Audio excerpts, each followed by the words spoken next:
I'm here to get myself crucified, I guess.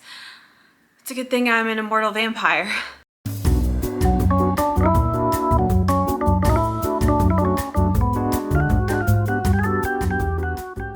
This video is about Daughters of Darkness 1971, and I'm gonna go ahead and be upfront with you. I don't love this movie, okay? So if that's gonna be upsetting for you, maybe you shouldn't watch this video. Now, I am gonna have some good things to say about the movie. So I'm not just gonna be like roasting it, okay? This film gets recommended a lot. People are always mentioning it, and people love it. It has like a 3.5 on Letterboxd, which is good. People love this movie. But I keep wondering, like, what of all the vampire films, of all the 70s vampire films, why this? Why this one specifically? What is it that everyone loves so much? Why does everybody like Daughters of Darkness? So I own it. Brian sent it to me. I've seen it now twice. I watched it a second time just this week because it has been requested that I review it several times. Most recently, Adam has requested that I review this. So, okay, the first time I watched it, I didn't like it really, but I was like, okay, well, now that I've seen so many more vampire films, I'll probably like it. So I'll go ahead and plan to do this review because I think I'm gonna like it.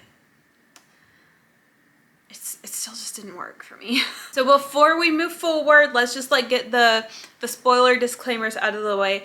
I think the thing that you should really be concerned about is my bias is going to be all over this review. And if you don't want to be impressioned in that way before you watch the movie, then maybe you should watch it first. It's currently on Tubi. And then come back, because I don't want to like plant ideas in your head. And with that being said, this is a 70s vampire film. So like I said before, certain things are kind of like a given. So I'm going to be talking about spoilers, but they're just a given with vampire movies. I mean, if you look at the cover, you can kind of tell what's going to happen. So while I will be walking us through a lot of the story, I'm not going to be giving away the third act. I'm not going to be giving away the ending. Daughters of Darkness is a Belgian, French, German co-production released in 1971, directed by Harry Kummel, and starring Delphine Seyrig, I can't say that, Danielle Ouimet, John Carlin, and Andrea Rao. Stefan and Valerie are newlyweds on a little honeymoon. It's the off season in Ostend, a coastal city in Belgium, and they are the only ones at a fine hotel. That is, until a Hungarian countess and her companion arrive. The concierge is terrified because he swears this countess has been at the hotel 40 years earlier, looking exactly the same as she does now. The countess quickly swoops in and befriends Stefan and Valerie, yet her true intentions are unknown. So I guess we can just start off by talking about the characters. There are 4 primary characters in this movie, and they all annoy the piss out of me. Each and every one of them was just testing my patience. Let me just go ahead and say, you probably shouldn't watch this movie while you're PMSing or just in a generally bad or annoyed mood, because this is only going to exacerbate it. Stefan. I hated this guy from the very beginning. There's nothing redeemable about him, and I know that was the point. I know you're not really supposed to like him at all. Like, they make him horrible from the start. He sent me into a rage. He has a very punchable face, a very smug attitude. One of the first conversations in the film, he's with his wife, and she's like, "Stefan, do you love me?" And he was like, "Nah." So I went and pulled my first review I wrote of this film on Letterboxd, and I said, in the first scene when the lights came on and we saw Stefan, I shrieked and I said he needs to turn those lights back off. But, you know, meanwhile my husband kept insisting that Stefan looks like Tom Cruise, so y'all let me know. We objectify women enough on this channel, let's objectify this man. Let me know hot or not down below. Moving on. Stefan's wife is Valerie. She is beautiful, beautiful, like very, she's Swiss. Very Swiss looking, I guess you could say. She's got this long blonde hair, beautiful bone structure, just a natural beauty, and she does like the pure thing really well. But I also kind of hate her. She is, she's annoying. She is annoying. I know Stefan is a jerk, but she's also kind of irritating. And I also just grew really frustrated with the things that she put up with, like the things she was tolerating during the whole course of the movie was just really annoying to me. Now let's talk about Ilona. This is the Countess's assistant. And I'm sorry, maybe you knew this was coming. Maybe you knew I was gonna say this, but this is the worst haircut for a woman in the history of for a man too. This is the worst haircut I could possibly think of. This is another thing that just sends me into a rage. Anytime somebody has this haircut in a movie, I'm just like, I can't watch it. I'm sorry. And maybe it's because I used to have this haircut. Maybe that's why. I don't know. But I can barely stand to look at her. And it's also like weird because she's beautiful, but the hair. Anyway, aside from her hair, she doesn't really say very much or do very much. She's just kind of like a pawn character, but she's also kind of annoying because you can see that she's putting up with quite a bit. She's tolerating quite a bit. Now, I don't know how trapped she is, but she's definitely tolerating too much. Her relationship with the Countess is just not really fleshed out. So you don't really get a full understanding of what's going on here. But with that, let's move on to the fourth character, and that is Elizabeth, the Countess. The Countess Bathory. She is obviously, indisputably, the star of this movie, the reason for the movie. She's brilliant, she's beautiful, she's charming, she's an incredible actor. Well, I say charming, and I think she's supposed to be, but I found her just kind of creepy and icky and off-putting. I don't know, I just wasn't quite falling for it. I feel like, I don't know, I feel like maybe she could have been written in a way that made us like her first and then started to put us off, right?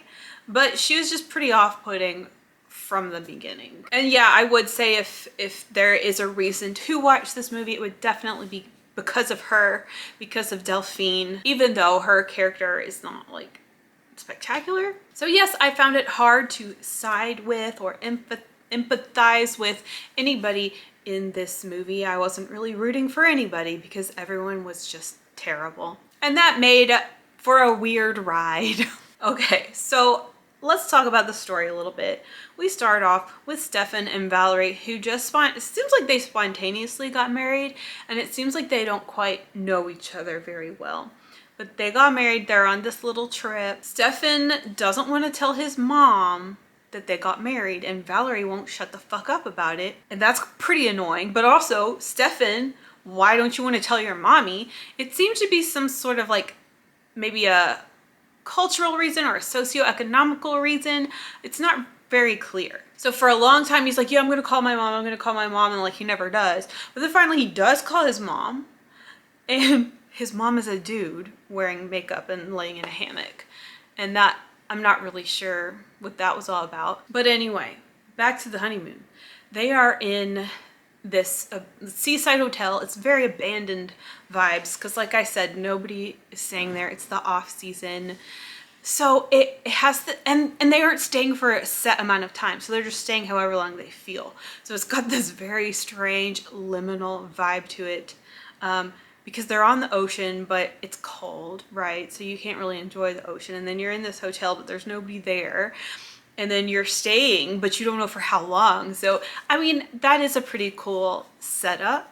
It's just very open-ended and strange. Oh yeah, and in some of the neighboring towns, which they got from the newspaper, people are getting killed. Young women are getting killed with wounds to the neck. And then Bathory shows up, and she is looking at Stefan and Valerie, just like staring at them, eyeing them. And she keeps saying, oh, they're so beautiful. Oh, they're so perfect. They're so perfect. And I'm like, perfect for what? A frustration I have with this film is that nobody's motives, like you don't know what are you getting at? Like what is anybody getting at? Where are we going? What are you trying to do? None of that's very clear. It just feels like you're getting drug along in something, but you don't know what you're getting drugged through. And yeah, from as soon as they walk in the door, one can gather that the Countess is a vampire and that Ilona is like her slave. Immediately, Bathory is like, oh, we're gonna become best friends. Like talking to Stefan and Valerie, we're gonna become best friends, all of us. Yeah, it's gonna be so great. And again, I'm like, but why? Like, what do you want to like suck their blood? What do you want to do? And yeah, most of this movie is just the four of them talking. Slower than a slow burn. And the way the story unfolds, I don't know why this bothers me, but I can't tell, like, was this the plan? Or is this just chaos? You know what I'm saying? Like, was all of this premeditated in some way, or is this just how things happened and that's the movie? And look, I know I'm always like, this isn't a horror movie about everything. This is labeled and described as a horror movie and considered a vampire movie. But instead, it feels like a soap opera, sort of a tale of manipulation. Manipulation, abuse, those kinds of things. In most of these characters, I'm just seeing a lot of like people pleasing, people not standing up for themselves, people are just quivering in their boots. There's a lack of agency. There's just a real lack of agency from almost everybody in this movie. And I guess that is frustrating to me. And I know there's gotta be some deeper commentary, subtext, whatever you want to say. There's deeper meanings here. A theme that I just noticed on a very superficial level, at least, is the power dynamics between male and female, like the gender roles. I also think there's probably something to be said for Stefan being a little bit of a necrophiliac. Eventually in the movie, we start to enter this more of like a surreal, dreamlike sort of territory where logic is just not there. Nobody's doing anything that makes any sense. There are some accidents in the film that are so absurd and unbelievable that it just had me kind of rolling my eyes. Like, are you serious? And ultimately, the ending, I feel just very neutral about. I don't feel any type of way because I'm not rooting for any of these people. Okay, so with that, let's talk a little bit about what I liked. Let's talk about what I liked, okay? It's well shot, beautiful, beautiful shots. Obviously, love the setting, love the location. Everything's very pretty and picturesque, and you can tell that real care was put into the visuals of this film. I also loved the intentionality behind the wardrobes when it comes to the color and the outfits and everything. It was just really well done and beautiful. I wish I had something a little prettier to wear in honor of the wardrobe. The Countess was definitely one of the most glam looking vampires ever, and I truly did appreciate that. I thought the performances were really nice, especially of course from our Queen Delphine. I really loved the music. It had this like haunting, murky, and watery kind of sound to it. And there's some lovely, lovely images from the film, just like several just screenshotable moments. There were a lot of good quotes. There were times where the script did get pretty poetic. So there are a lot of nice little one-liners that you could pull from the film. But what's the point of all those wonderful things that I listed above if otherwise there's not much going on? Let's talk about what I didn't like. No, like I guess there was too much what the fuckery going on in this movie. And sure, I like a little bit of what the fuckery, but not when I freaking hate everybody in the movie also. And I just have to say this. It's just not vampiric enough for me. We don't have vampire imagery, vampire tradition.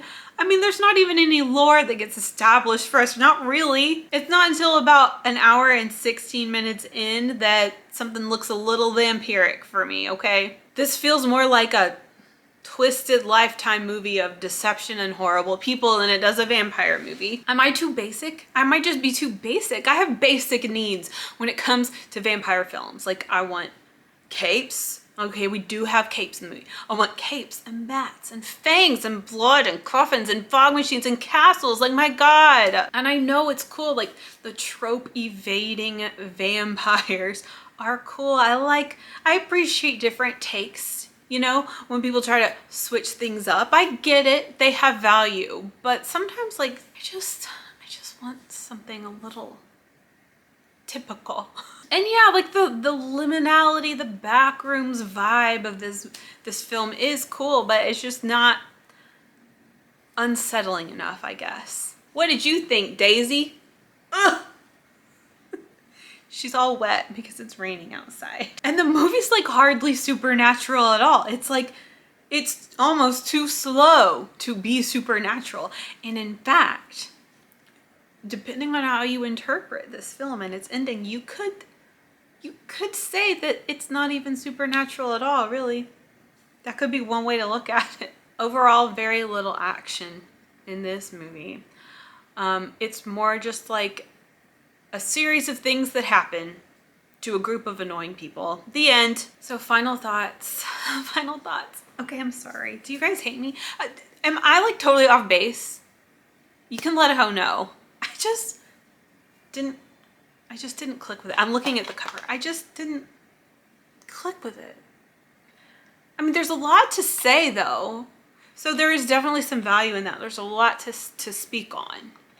So this can definitely be an ongoing conversation. So please speak to its defense down below or let me know if you agree.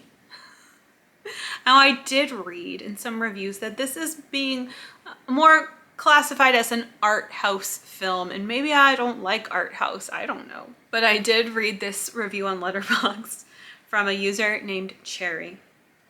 Had me at lesbian vampire, lost me at uncomfortable scenes featuring ugly man. And I'm just gonna leave it at that, y'all. Like I said, we could keep going, but those are my thoughts at this time. Hopefully I haven't broken your heart. If you love the movie, I still love you, okay? With that, I will see you next time. Ciao.